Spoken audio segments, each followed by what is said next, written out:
যে হুজুর যদি একটা প্রশ্নের জবাব দিতেন, দানের টাকা দিয়ে কোরবানি করলে হবে কিনা। উনি কি দান পেয়েছেন? একজন থেকে নাও, অনেকের কাছ থেকে, কেউ 10,000, কেউ 5,000, কেউ 2,000, কেউ 100 টাকা, কেউ 5 টাকা, এরকম দানের টাকা দিয়ে কোরবানি হবে কিনা। এখন আসুন, দানের টাকা কয়েক ধরনের হতে পারে। একটা হচ্ছে কোনো একজন ব্যক্তি গরিব, তাকে কেউ গিয়ে কি দান করলেন, অসুস্থ রুগী কেউ দান করলেন। আরেকটা হচ্ছে ভিক্ষুক আছেন আমাদের দেশে, ঢাকা শহরের ভিক্ষুকরা কিন্তু আমার চেয়েতেও কি বড় লোক। আমার সরকারি বেতন যা, তার 1 মাসের ইনকাম তার চেয়েতেও বেশি। এখন আসুন, ওই ব্যক্তির উপরে কি কোরবানি ওয়াজিব কিনা। সোজা সাপটা কথা, কোরবানি কার উপর ওয়াজিব, এই চিন্তাটা মাথায় এখনই কি ঢুকান। কোরবানি যেদিন আপনি দিবেন, কোরবানির দিন, কোরবানির পরের দিন, তারপরের দিন, এই 3 দিনের মধ্যে কোনো ব্যক্তির অ্যাকাউন্টে 52.5 তলা রূপের সমপরিমাণের টাকা, অর্থাৎ 85,000 টাকা যদি চলে আসে, তাহলে ওই ব্যক্তির উপরে কোরবানি ওয়াজিব হয়ে যায়। কথা কি বুঝতে পেরেছেন?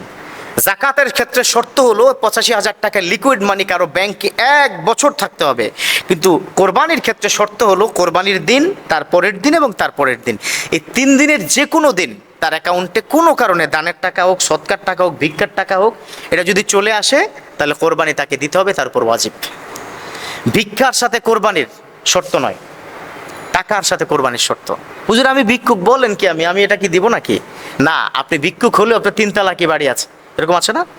ভিক্ষুক 3 তালাকি বাড়ি, সে ওইখানে কি ভিক্ষা করে, কিন্তু ওই পাশে গিয়ে আপনার কি মোটরসাইকেল চালায়, এরকম আছে না? নাই, আছে।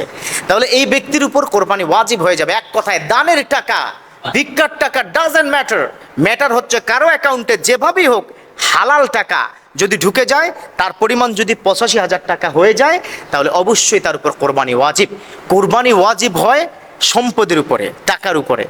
52.5 তোলা রূপ্য, 7.5 তোলা স্বর্ণ, এটার উপরে কোরবানিটা ওয়াজিব হয়।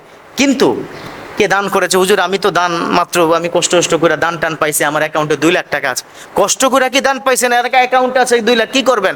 হুজুর কি নিয়ত করছে আমি একটু জমি কিনবো? না, যেহেতু আপনার টাকা হয়ে গেছে, আপনি একটা খাসি বা একটা ছাগল হলেও দিয়ে দেন, 15-20 হাজার টাকা কি খরচ করে। কথা কি বুঝতে পেরেছেন? অতএব আমরা অবশ্যই ওই পরিমাণ যদি সম্পদ আমার অ্যাকাউন্টে আসে, আমরা যেন কোনোভাবেই এই কোরবানি ছাড়া যেন না থাকি। কারণ বিশ্বনবী বলেছেন, মান লাম ইয়াদাহ ফালা ইয়াকরাবান্না মুসাল্লানা, যে ব্যক্তি কোরবানি করলো না, সেজন্য আমার ঈদুল আজহার ওই যে আপনার কি নামাজের মুসল্লায় কিনা আসে। আল্লাহ পাক আমাদের বুঝার তৌফিক দান করুক, আমিন।